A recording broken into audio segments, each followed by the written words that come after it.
यदि तुम्हारे जीवन में विपत्ति, दुख और संकट घिर जाए तो भगवान को कोसना नहीं, इसलिए बता रहे। ये वो स्थिति प्रदान करने के लिए है जो तुम कभी किसी साधना से नहीं प्राप्त कर सकते। दुखान्य और सुखान्य, जब दुख आए तो जान लेना कि सच्चे सुख की प्राप्ति का अवसर आ गया है। एक श्रीमद् भागवत में प्रसंग है तितिक्षु ब्राह्मण का।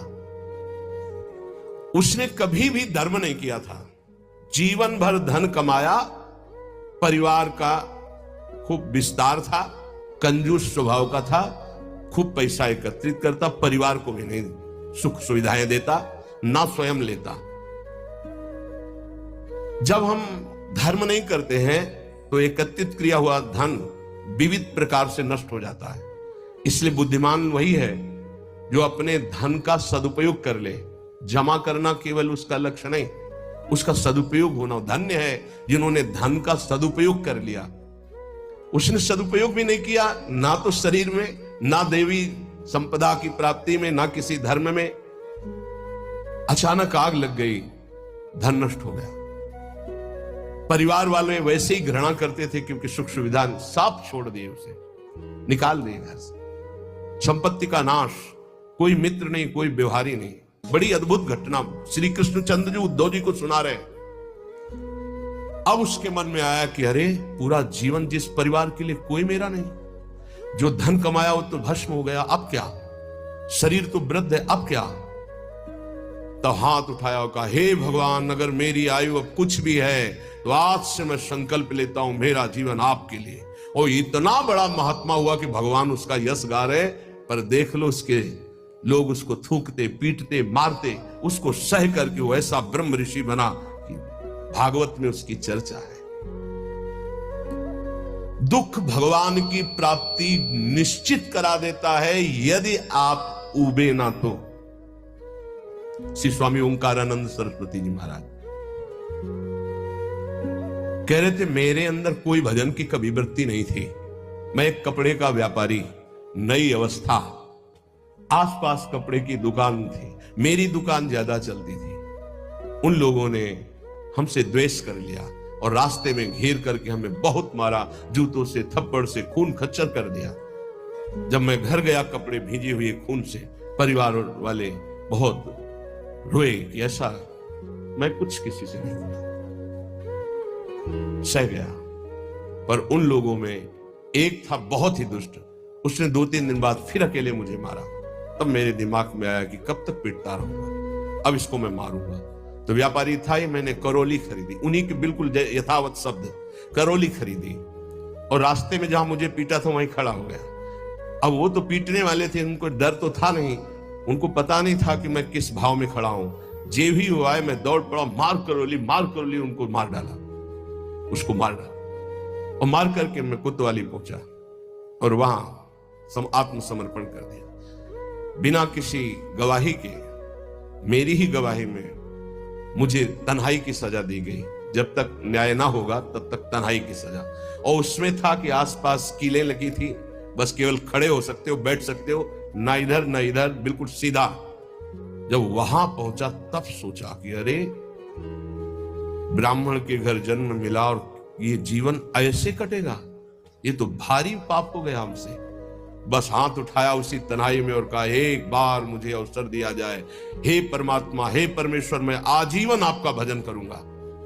ब्याह हुआ नहीं था, अब निकलने का कोई साधन नहीं। कुछ दिन तन्हाई के बाद जब बाहर उनको बैठाला गया, उन्होंने संकल्प किया, न पानी पीऊंगा, न भोजन पीऊंगा, प्राण त्याग दूंगा। अगर जीवित रहा और मुझे मुक्त अवस्था मिल गई तो मैं आजीवन संन्यास लेकर भगवान का भजन करूंगा। ऑफिसर आते, डंडे से मारते, थप्पड़ मारते, लातों से मारते, पर ना मैं बोलता, ना मैं पानी पीता, ना भोजन करता। दृढ़ संकल्प। अब ये चर्चा का विषय बन गया तो बोले, बड़े अधिकारी कोई थे, वो आए और कहा हम एकांत में इससे बात करेंगे। तो हमसे कहा कि बोलो, क्या बात है, क्या तुम निर्दोष हो, तुम्हें फंसाया गया है? तुम स्पष्ट बता दो, मैं तुम्हें वचन देता हूं कि मैं तुम्हारा सहयोग करूंगा। मुझे लगा कि भगवान मेरा सहयोग करने आए। मैंने आंख उठाई और कहा, श्रीमान, आप जो भी है मुझे पता नहीं, पर मैं आपसे प्रार्थना करता हूं कि अगर मुझे छूट दे दी जाए तो मैं आजीवन संन्यास लेकर भजन करना। बोले पक्का? बोले हाँ। बोले आपकी रिपोर्ट में तो आपने ही कहा है मैंने कत्ल किया है, अब आपको एक सत्य के लिए झूठ बोलना पड़ेगा, मैं आपको बचा लूंगा। आपको बोलना पड़ेगा दबाव में मुझसे कहलाया गया, मैंने कुछ नहीं किया। बोले बोल दूंगा। और बोले ऐसा विधान बना, मैं मुक्त हो गया, घर नहीं गया, सीधे सन्यास लेकर। और वो परम 90 वर्ष की अवस्था की बात कह रहा हूं, उनसे जब मिले वो ब्रह्माकार स्थिति, उस दुख घटना ने उनको एक ब्रह्मलीन महापुरुष बना दिया। दुखान्य व सुखान्य, दुख परम सुख प्रदान करने वाला पक्का। विद्य अपयसो जानी कीर्तिम परा, यदि तुम्हारी निंदा हो रही है तो तुम प्रेम मार्ग के पथिक हो, नाच पड़ो, तुम्हारा मंगल हो गया। क्या? तुम्हारी सारी अशुभ वृत्तियां नष्ट हो जाएंगे, तुम्हारी विमल कीर्ति का प्रकाश होगा, विमल कीर्ति का। ये रहस्य है। जब तुम्हारी निंदा हो तो आनंदित हो जाओ, जब दुख हो तो जान लो परम सुख की प्राप्ति का मार्ग खुलने वाला है। पर बहुत धैर्य की जरूरत है, बहुत धैर्य की जरूरत। मन्ये था अधमश्च दुष्परिभवान सम्मानवत् सत्तमयी, अधम पुरुषों द्वारा किया हुआ प्रहार और अपमान तू उसे महान सम्मान के समान गले लगा ले, क्योंकि तुझे प्रेम प्राप्त करना है प्रेम प्राप्त करना। दुख को महान सुख प्राप्ति का हेतु समझकर सहजा, निंदा को विमल कीर्ति के समान सहजा तो विमल कीर्ति हो जाएगी। और नीच पुरुषों द्वारा, अधम पुरुषों द्वारा किया हुआ अपमान प्रहार उसे गले लगाओ। यह है अध्यात्म, यह अध्यात्म है, इसे अध्यात्म कहते हैं। ये शास्त्रों में लिखा ही है, बहुत कम है जो है ऐसे जो इसको धारण करते हैं, नहीं तो अब केवल मनोरंजन रह गया है। चर्चा का मतलब मनोरंजन रह गया है, जिससे तालियां बजे, जिससे मनोरंजन हो, वाहवाही हो, बस यही रहे। बोलो इसमें वाहवाही, बजाओ इसमें तालियां, बजा सकते हो तालियां? वाह वाह वाह नहीं बजा सकते, होश उड़ जाएंगे। दुखान्य व सुखाने, ये सब अध्यात्म है।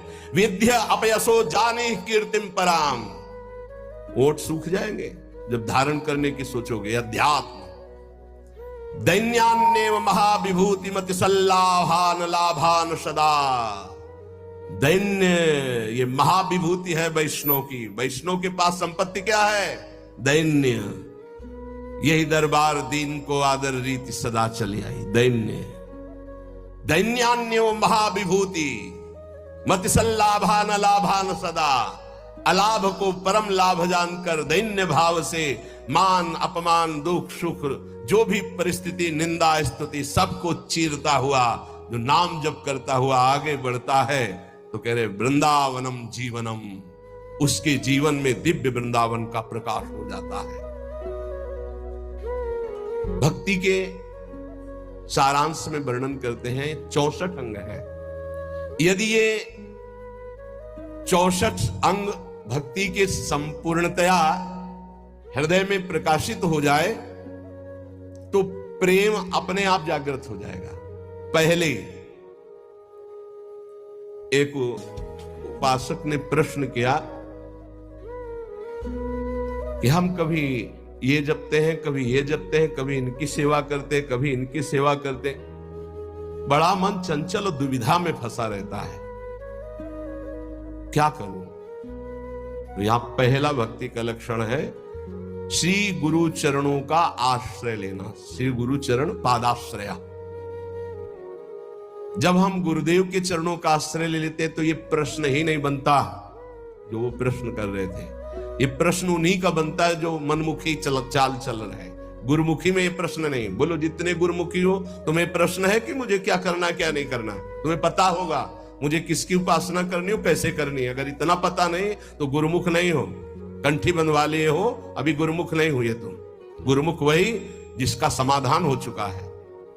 क्या समाधान? मेरे आराध्य देव श्री प्रिया प्रीतम, उनकी उपासना ये पूरा पता है। अब उसमें कोई मिलावट की जरूरत नहीं। इसलिए भक्ति के प्रथम अंग का श्री गुरु चरणों का आश्रय, यहां से प्रारंभ ही होती है। असली भक्ति का स्वरूप यहीं से प्रारंभ होता है, गुरु चरण आश्रित। एक बहुत प्रवीण बुद्धि के उन्होंने कहा कि अगर हम अव्यक्त को गुरु बना लेते हैं तो व्यक्त गुरु बनाने की जरूरत क्या है? पकड़ो, अव्यक्त वाणी चल रही, यहां वाणी है अव्यक्त, पकड़ो उसको, पकड़ के दिखाओ। नहीं, आप नहीं पकड़ पाएंगे। तो वही अव्यक्त सत्ता व्यक्त गुरुदेव के रूप में, गुरु साक्षात पर ब्रह्म, और वही उपदेश देने के लिए आती है। अव्यक्त आके तुम्हें डांटेगा नहीं। अगर अव्यक्त गुरु की बात माननी तो सब लोग शांत होकर अपने हृदय में देखो, जब तुम गलत करना चाहते हो अव्यक्त गुरुदेव तुम्हें उपदेश देते हैं, मानते हो तुम उनकी बात? देखो ना, अंदर आता गलत है, नहीं करना, मानते हो बात? और व्यक्त गुरुदेव धज्जियां उड़ा देंगे तुम्हारी। अगर जरा भी तुम आश्रय छोड़ के भागे तो बात अलग है, जरा भी आश्रय लिए तो तुम्हें सुधरना पड़ेगा, आज नहीं तो कल, कल नहीं तो परसों तुम्हें भगवत प्राप्ति होगी, पक्का होगी, क्योंकि गुरु की नजर पड़ चुकी है। अब तुम्हें विकार परास्त नहीं कर सकते। श्री गुरु चरणों का आश्रय लेना पहला। दूसरा, श्री गुरु चरणारविंद के आश्रित होकर उनसे मंत्र दीक्षा लेकर इष्ट से संबंध का परिचय जानना। गुरुदेव से मंत्र दीक्षा लेकर इष्ट से संबंध का परिचय जानना। आपको पता है आपका क्या संबंध है? पता होगा आपका अपने इष्ट से क्या संबंध है? पता है? भाव संबंध को गुरुदेव जो प्रदान करते हैं वो तो पता ही होगा कि आपका आपकी इष्ट से क्या संबंध है, नहीं है? हाँ, ये अंदर का विषय है। अपने इष्ट से क्या संबंध है ये आपको पता होना चाहिए। गुरु मंत्र दीक्षा और इष्ट संबंध भक्ति के 64 अंगों में दूसरा, पहला है सबसे पहला गुरु आश्रय। एक आए थे बहुत ज्ञानी जी, बहुत बड़े ज्ञानी। मुझे मोह क्यों है? भ्रम हो गया। ये भ्रम क्यों है? क्योंकि अज्ञान है। यह ज्ञान क्यों है? क्योंकि आप स्वीकार किए। ये आप कौन है? ब्रह्म है। ये ब्रह्म कैसे है? वह किसके चेला हो? गुरु बनाया किसी को? मैं बनाने की चेष्टा की थी, किसी का नाम लिया, बोले बनाया तो किसी को नहीं, तो उनका कुछ नहीं हो। तो वह क्यों है? माथे में तिलक लगाया, कोई प्रश्नवाचक चिन्ह का नहीं, देख के ही पता चल जाएगा कि संप्रदाय के हो, नहीं चल रहे। क्यों संप्रदाय के हो? नहीं, आप किस संप्रदाय के? बोले क्यों, किसके चेला हो? बोले क्यों के। वैसे एक प्रश्नवाचक चिन्ह नहीं होता, तिलक लगाया करो प्रश्नवाचक चिन्ह का, दूर से पता, दूर से डर जाएगा लोग, कौन संप्रदाय, बोले क्यों वाला है। बच्चों, इसका समाधान नहीं है। क्यों क्यों क्यों, इसका उत्तर क्या है? आप बोलो इसका उत्तर क्या है? तो गुरु पादाश्रया पहला, और दूसरा है गुरु से मंत्र की दीक्षा और इष्ट संबंध। हर उपासक को पता होना चाहिए हमारा इष्ट से क्या संबंध है। तीसरा, विश्वास पूर्वक गुरु चरणों के आश्रित होकर उनकी सेवा करना। गुरु चरणों की सेवा करना, आज्ञा समन सुसाहिब सेवा, गुरु की आज्ञा पे चलना। गुरु सेवा तज करें जबान, यह है अधर्म, यह है सब हानि कान न रिश्कत मेरा है। देखो, एक बात तो इतना समझ ही लो कि तुम मानो चाहे ना मानो, गुरु जी जो है वो भगवान ही है, दूसरा नहीं है। जितने भी गुरुदेव है सब भगवान है। और जब आप गुरुदेव से कोई भी कपट या छुपाव करोगे तो गुरुदेव के पास एक दृष्टि होती है।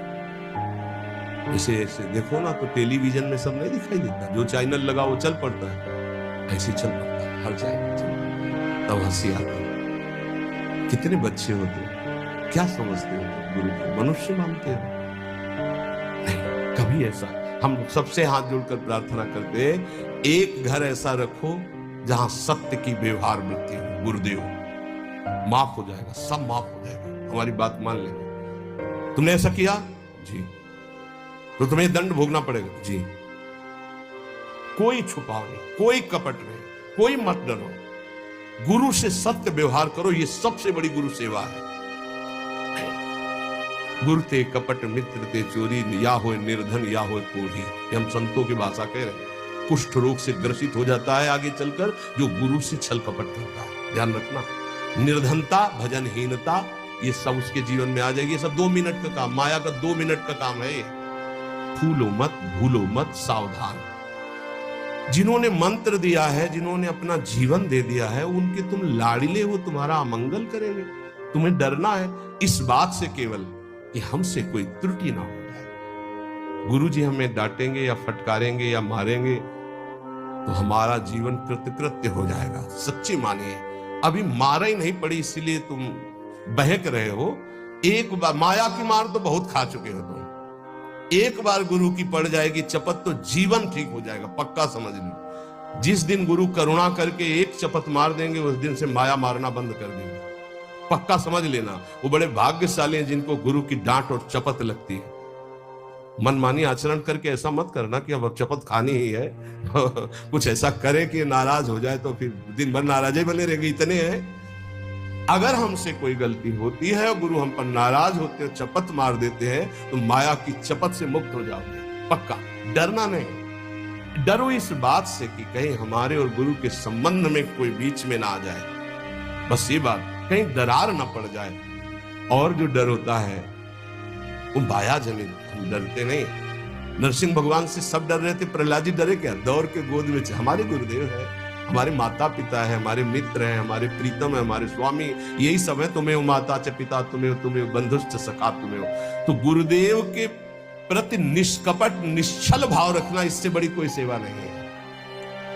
विश्वास पूर्वक गुरुदेव के चरणों की सेवा करना, 64 भक्ति अंगों, ये 3 तो केवल गुरुदेव में है। गुरुदेव के चरणों का आश्रय, गुरुदेव से प्रभु के मंत्र की दीक्षा और प्रभु से संबंध की जानकारी, तुम्हारा ये संबंध प्रभु से, विश्वास पूर्वक गुरु चरणों की सेवा, तीसरा। चौथा,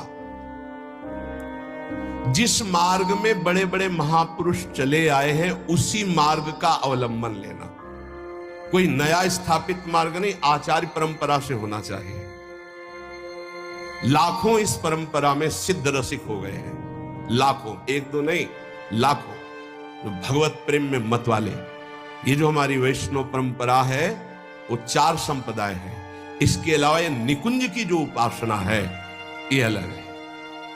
जो 4 संप्रदाय है उसमें श्री जी की, लालजू की सम्यक उपासना है, पर श्री जी के चरणारविंद की ठसक से जो निकुंज की उपासना है, वृंदावनाधीश्वरी की, ये निकुंज से आई हुई सखियां हैं जो आचार्य रूप में आकर के इस रस को प्रदान करती है। बड़े बड़े महाभागवतों द्वारा परिग्रहित मार्ग का ही अवलंबन करना। ऐसी जगह कभी ना जुड़े जहां आचार्य परंपरा ना हो। ध्यान रखो, परंपरा देखनी चाहिए, आचार्य परंपरा देखनी चाहिए। यहाँ राधई वेष्टम संप्रदाय करता आचार्यो राधा मंत्रदा सद्गुरुश्च मंत्रो राधा यश्च सर्वात्मनैवं वंदे राधा पाद पद्म प्रधानम श्रीत हरिवंशम। 5वां, गुरुदेव से भागवत संबंध में पूर्ण जानकारी होनी चाहिए। भागवत धर्म हमारा क्या है, जिस धर्म में हम दीक्षित हुए, हमारा कर्तव्य क्या है, हमारा लक्ष्य क्या है, हमारी दिनचर्या क्या होनी चाहिए। 6वां, अपने आराध्य देव की प्राप्ति के लिए भोगों का त्याग कर देना। जैसे कल एक भगवत पार्षद स्वरूप वो कह रहे थे कि कहीं कहीं हमको प्याज लहसुन बना भोजन मिल जाता है तो हम पा लेते हैं, तो अपराध तो नहीं। उन्होंने कहा अपराध की बात तो अलग रही, लेकिन आप अपने स्वरूप को तो देखिए, आप कौन है। कंठी बंधी है, तिलक लगा हुआ है, ऐसे कोई कहीं भी बना के दे दे हम पालेंगे। क्या आप अपने लाला को लगाए बिना भोग पालेंगे? अब इसका उत्तर नहीं था। इसलिए जो भोग हम प्रभु को नहीं पवा सकते वो हम नहीं पा सकते, पक्का। भगवान के निमित्त भोगों का त्याग करना 6वीं भक्ति है। जो हम प्रभु को भोग नहीं लगा सकते वो हम नहीं पा सकते। 7वां, मथुरा वृंदावन आदि जो भगवत धाम है इनमें निवास करना। प्रभु की अपनी आराध्य देव की, जैसे रामोपासक तो चित्रकूट है, अयोध्या है, कृष्णोपासक तो ब्रज 84 कोशिश, जैसे हम प्रियाजू के उपासक तो हमारा जीवन वृंदावन है। अगर आप अखंड वास नहीं कर सकते तो 3 रात्रि वास कर लीजिए। जीवन में कभी आपको फुर्सत मिले तो आ जाइए 3 रात्रि वास। पहले दिन उपवास कीजिए, दूसरे दिन फलाहार, तीसरे दिन 1 बार अन्न और चौथे दिन चले जाइए। नियम से रहिए।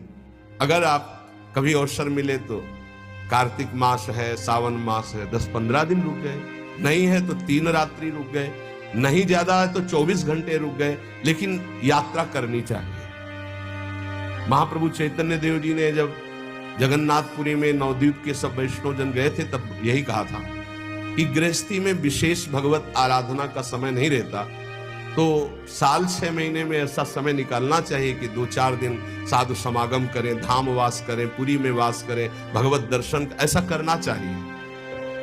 अगर संयोग बन जाए तो 1-1, 2-2 रुपए जोड़ने चाहिए कि ये जाकर हम वहां पशु पक्षियों की सेवा कर देंगे, ठाकुर को भोग लगा देंगे, 2-4 संतों को भोजन पवा देंगे। गृहस्थी में ऐसा करना चाहिए। और जो विरक्त भाव में हो तो धाम आदि का ही सेवन करते हैं।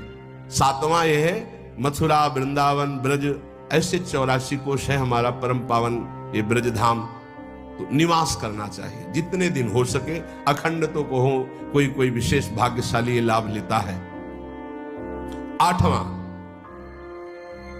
किसी के द्वारा दी हुई वस्तुओं को अगर विरक्त है तो उतना ही स्वीकार करे जितनी आवश्यकता है, अनावश्यक नहीं।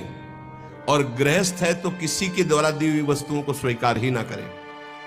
ये भक्ति का 8वां अंग है।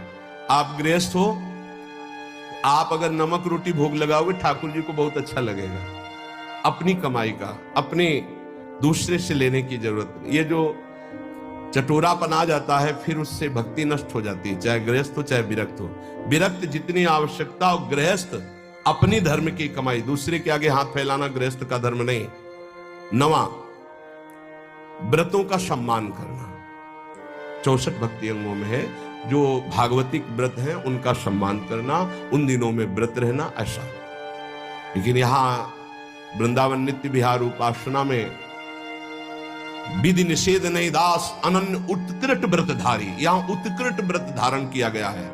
ज्ञान धर्म व्रत कर्म जिते सब काहू में नहीं मोह प्रतीति, रसिक अनन्य निशान बजायो एक श्याम श्यामापद प्रीति। सर्वस्व महाप्रसाद प्रसिद्ध ताके, ये सर्वस्व श्री जी की जूठन के आगे हमारा कुछ नहीं। श्री जी का उच्छिष्टामृत, 8 पैर उनका दुलार। 10वां, आंवला है, पीपल है, तमाल है, ये वृक्ष है, आप परिक्रमा कर रहे हैं तो इनको दाहिने कर लीजिए, दाहिने करके निकलिए। अगर आपको शहर में दिखाई दे रहा है कि आंवला, पीपल, तमाल आदि, तो थोड़ा 4 कदम चलकर उससे दाहिने का अपनी परिक्रमा में ले लीजिए, प्रणाम कीजिए।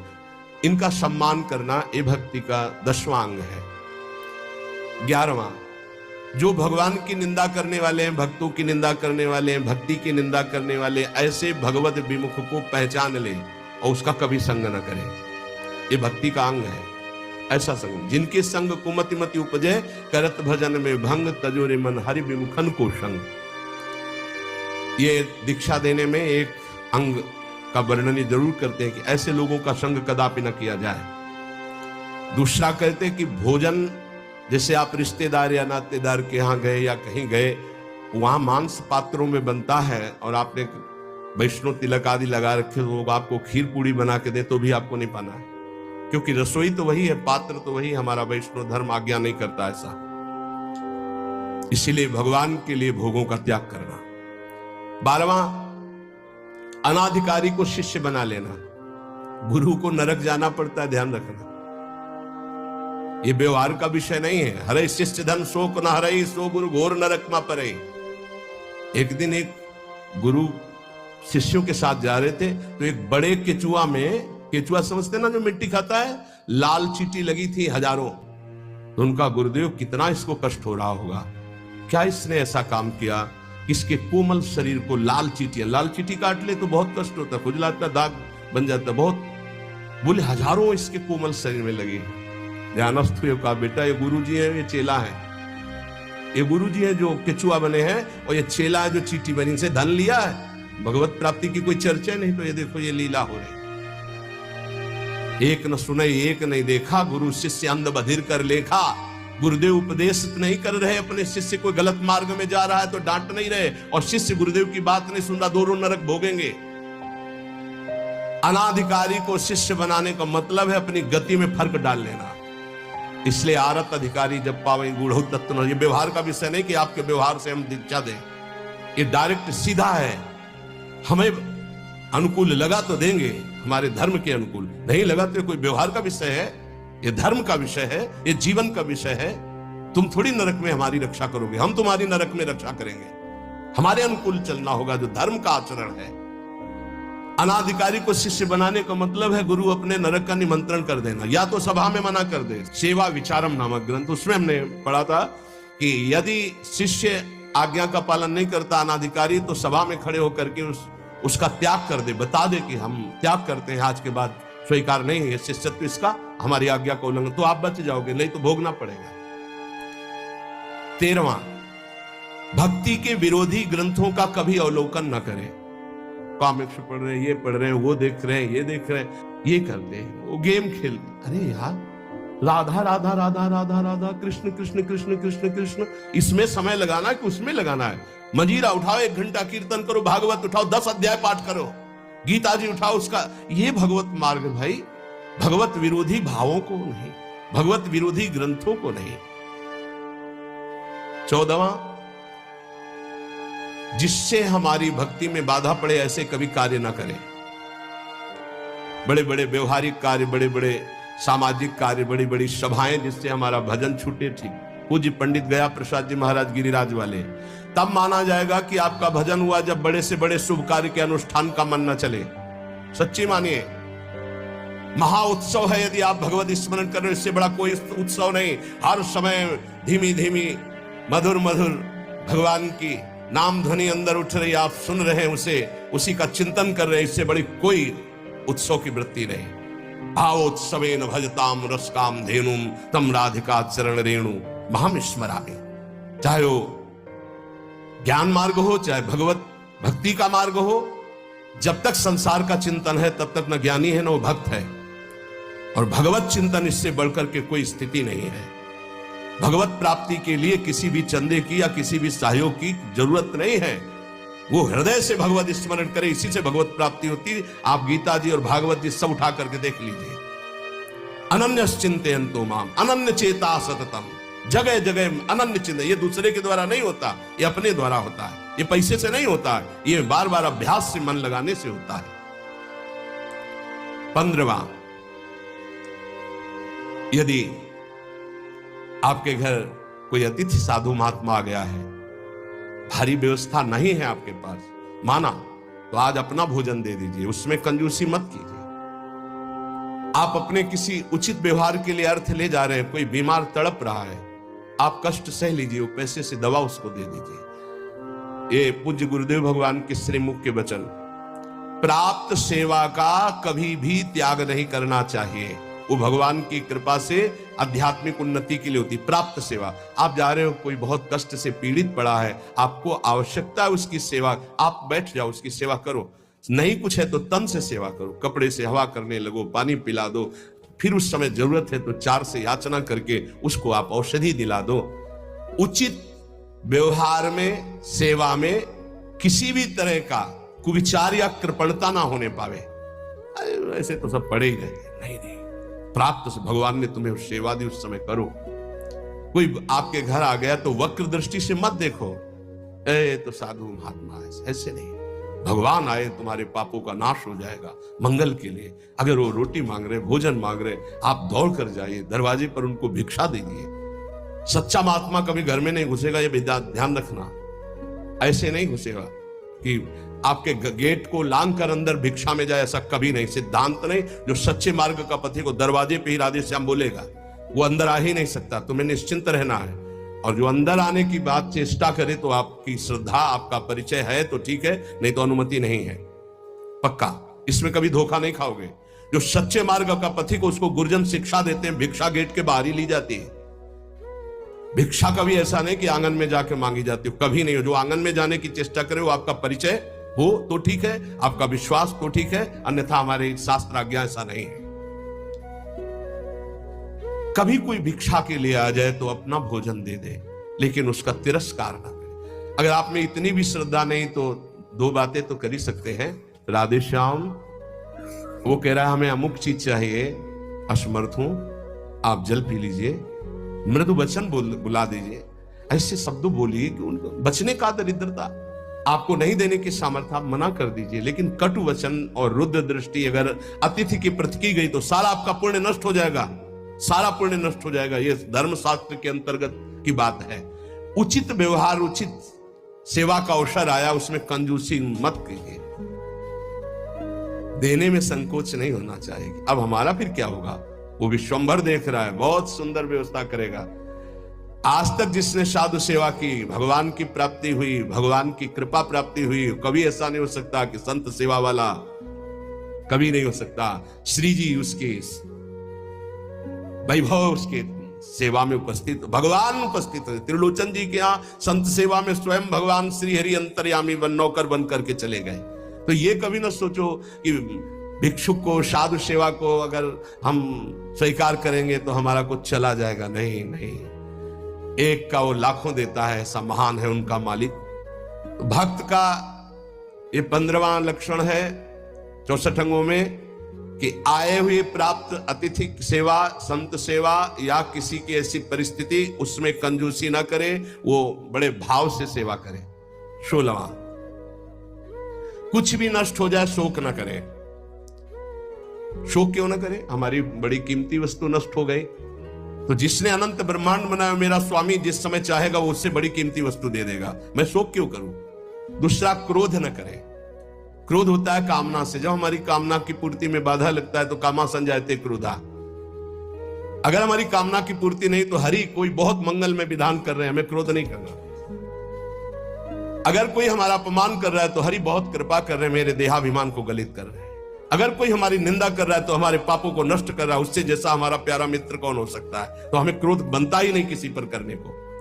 और भी काम आदि विकारों के वशीभूत ना होना, ये 16वां है। 17वां, आप भले अपने देव इष्ट देव के अनन्य हैं, लेकिन किसी भी देवी देवता का आप निंदा या अपमान न करें, नहीं तो आपके इष्ट देव से आपकी रति खत्म हो जाएगी। अनन्यता के ठसक में आकर कहीं किसी की निंदा न कर दे, कहीं किसी का अपमान न कर दे। सब में हमारा इष्ट विराजमान है। 18वां, किसी भी जीव को वाणी से, तन से, मन से उद्वेग ना दे और किसी के द्वारा दिए हुए उद्वेग से उद्वेगित ना हो।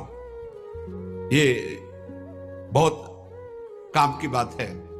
कोई कितना भी उद्वेग दिलाना चाहे, आप उद्वेगित ना हो, आप अंदर से व्यथित ना हो, नहीं तो आपकी निष्ठा में फर्क पड़ जाएगा, साधुता में फर्क पड़ जाएगा। और 19वां, 32 सेवा अपराध और 10 नामापराधों से बचे।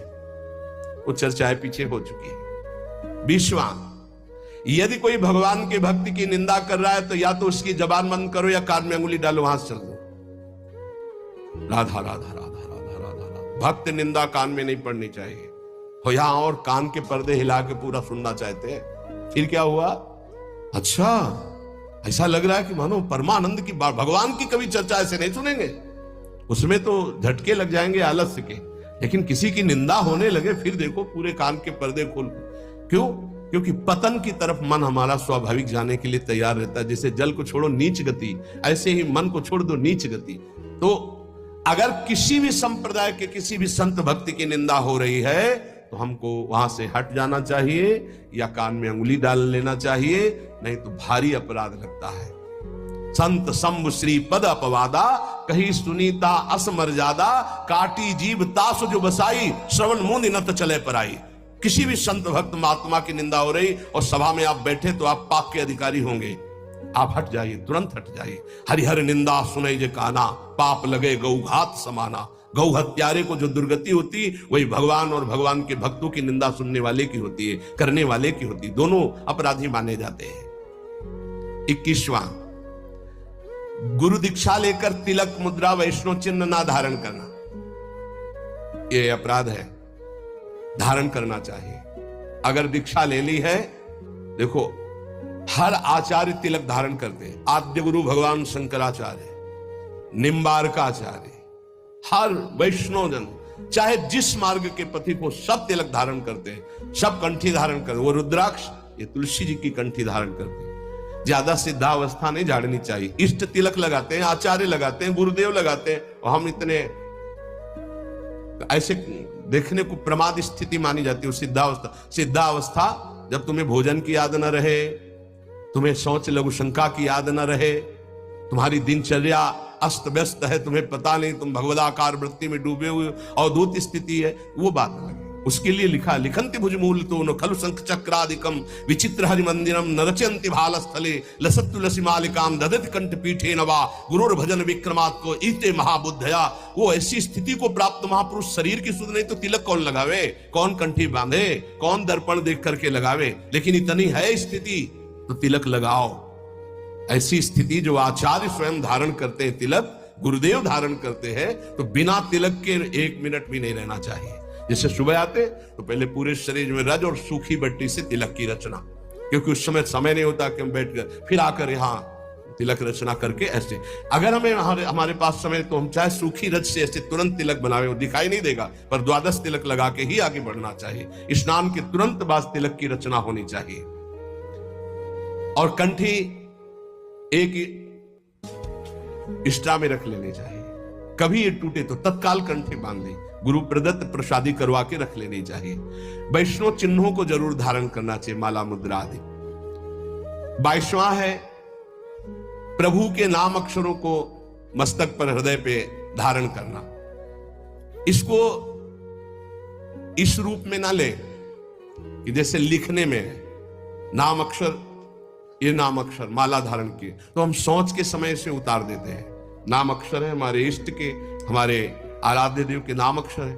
आराध्य देव का, गुरुदेव का नाम रूप विराजमान है, छाती से लगा रहता है। पर जब हम शौच आदि क्रिया करते तो इनको हम पवित्र स्थान में या अपने आस जो सैया है सिराने रख देते हैं या ऐसे उच्च स्थान पर रख देते हैं। अगर हम राधा नाम मस्तक पर लिखें इसके अनुसार, अगर इसको हम इस भाव में अर्थ लेते हैं कि प्रभु के नामाक्षरों को शरीर पर धारण करना, ये है। हम राधा नाम बाजूबंद बांध सकते हैं, राधा नाम लिखकर हृदय में धारण किए हुए, पर हम सोच के समय उतार देते हैं। अगर हम अक्षर बनाते हैं यहाँ, तो हम जब स्नान करेंगे तो हमारे अधोअंगों में और पैरों में हो जाएगा। हमारी श्रद्धा कहती है कि हमें ऐसा नहीं करना चाहिए, क्योंकि वही नाम हमारे सिंहासन में बैठ, वही नाम हमारा आराध्य देव, और उसी नाम को जब हम नहाएंगे स्नान करेंगे तो वो हमारे अधोअंगों में होते हुए पैरों तक जाएगा। ऐसा हम बर्दाश्त नहीं कर सकते, क्योंकि हम उसी नाम का चरणामृत ऐसे लेते हैं कि कहीं एक बूंद भी जमीन पे ना गिरने पावे।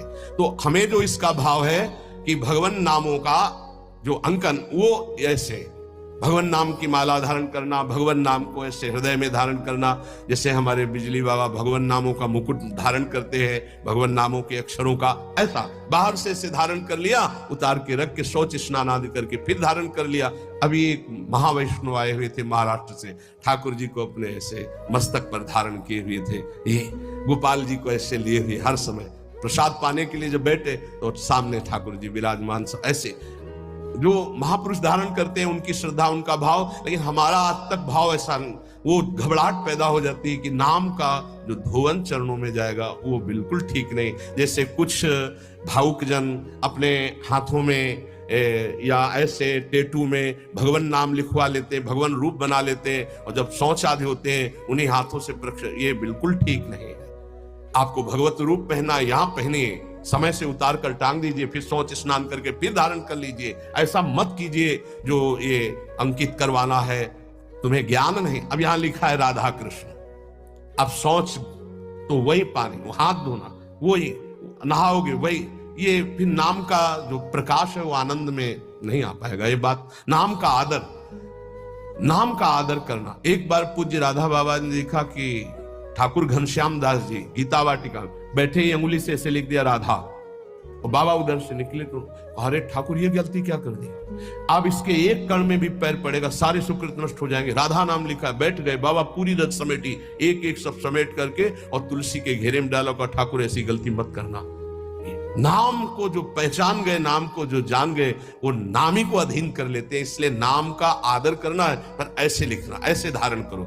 हम कह रहे हैं पूरे नाम की माला बनाकर ऐसे बांध लो, नाम के बाजूबंद बना लो, नाम के कुंडल बना लो, नाम के कंठहार बना लो, लेकिन नाम को अगर हम अंकित करते हैं तो धुलकर हमारे अधोअंगों में जाता है। ये हमारी पर्सनल, हमारे हृदय की भावना है। तो जो इसमें अक्षर में लिखा है कि भगवान नाम के अक्षरों को शरीर पर धारण करना, धारण करना है, तो अंकित करा करके, जैसे तुलसी जी पर है, तमाल जी पर है, कदम्ब जी पर है, फिर हम उसको धारण करते हैं। 23वां प्रभु को निवेदित माला पुष्प तुलसी आदि का बड़े आदर के साथ सेवन करना। श्री चरणों की चढ़ी हुई तुलसी अहो भाग, नाक से सूंघे, मस्तक पर लगाए, ओहो आज हमें प्रभु की प्रसादी तुलसी मिली, प्रसादी पुष्प